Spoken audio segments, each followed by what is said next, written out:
नमस्कार दोस्तों, ये कहानी कर्जा कौन देगा। बहुत पुराने समय की बात है। एक गांव में तिलक राम नाम का एक भला आदमी रहता था। तिलक राम बहुत भला आदमी था, हमेशा अपनी क्षमता की सीमाओं से भी बाहर जाकर लोगों की मदद करने का प्रयास करता।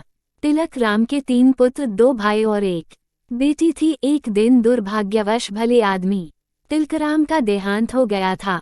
अंतिम संस्कार करवाने तिलक राम के सभी नात रिश्तेदार पहुंचे। पंडित ने रस्म पूरे किए, अर्थी सजाई गई। तिलक राम को अर्थी पर लिटाया गया। पुत्रों और भाइयों ने अर्थी उठाए और आगे बढ़े। तिलक राम की बेटी ये दृश्य देख ना पा रही, वह वही जमीन पर लोट लोट कर रोने लगी। तिलक राम के अर्थी की अंतिम यात्रा कुछ दूर तक पहुंची थी कि एक बहुत बड़े सेठ ने उनका रास्ता रोक लिया। सेठ के साथ 2 लोग हाथों में बंदूक लिए खड़े थी। सेठ बोला, ये अर्थी यहाँ से आगे नहीं जाएगी। परिवारजनों ने सेठ से पूछा कि क्यों सेठ, क्या हुआ, ऐसा क्यों कर रहे हो। सेठ ने जवाब दिया, आज से 1 माह पहले, साल पहले तिलक राम ने मुझसे 2 लाख रुपए का कर्ज लिया था। शर्त के अनुसार कर्ज की राशि न लौटाने पर या तो उनकी जमीन मेरे नाम की जाएगी या फिर उनके परिवार वालों से कर्जा लिया जाएगा।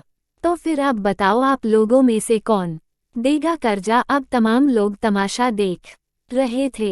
तभी उनके तीनों बेटे ने कहा कि हम तुम्हारा कर्जा नहीं देंगे, हमारे पास इतना धन नहीं कि आपको कर्जे की राशि भी दे सके। पिताजी का कर्जा पिताजी जाने, वैसे भी अब वो इस दुनिया में रहे नहीं। अगर आपको उनकी अर्थी ले जानी है तो ले जाओ। तिलक राम के बेटों की इस तरह की बातें सुन वहां मौजूद सभी लोग धिक्कार जताने लगे कि कैसे नालायक और मतलबी पुत्र है। इस तरह तिलक राम के बेटों ने कर्ज वापस करने के लिए तो अपने कदम पीछे हटा लिए।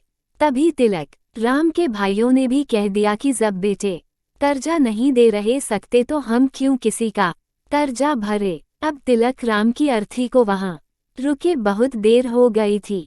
तभी यह बात तिलक राम की एक बेटी तक पहुंच गई, तो वह भागे भागे अपने पिताजी की अर्थी तक पहुंची। तभी उसने देखा कि अर्थी का एक पांव बड़े सेठ ने पकड़ रखा था।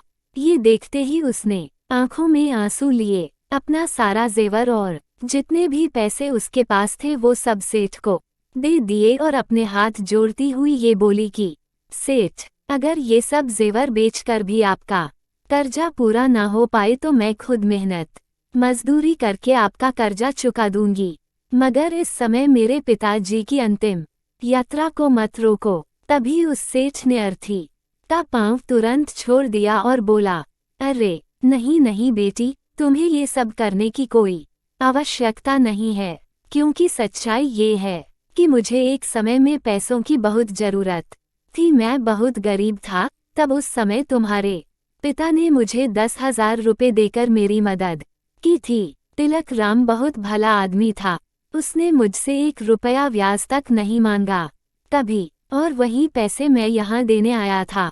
लेकिन जब मुझे पता चला कि तिलक राम का देहांत हो गया, तब मैंने सोचा कि ये पैसे किसे दूं, पैसे सही हाथों में कैसे दूं, ये जानने के लिए मैंने ये सब नाटक रचा था। तुम्हारी बातों और पिता के प्रति जिम्मेदारी को देखकर मैं समझ गया कि पैसों की असल हकदार तुम ही हो। आज तुमने साबित कर दिया कि बेटे से ज्यादा बेटी ही माँ बाप से प्यार करती है। आपके पिता जी तो नहीं रहे, लेकिन अब ये कर्ज मैं तुम्हें वापस करके अपने सर से कर्ज के बोझ को खत्म कर देना चाहता हूँ। इसलिए कर्ज को तुम लो और मुझे कर्ज से मुक्त करो। सेठ बेटी को पैसे लौटाकर और अपना आशीर्वाद देकर वहां से चला गया। ये सब देखकर तिलक राम के बेटे और भाइयों का सर शर्म से नीचे झुक गया। तो दोस्तों, इस कहानी से आपने क्या सीखा, कमेंट करके जरूर बताना। प्लीज़ एक लाइक जरूर करना और हमारे चैनल को सब्सक्राइब करना ना भूलना।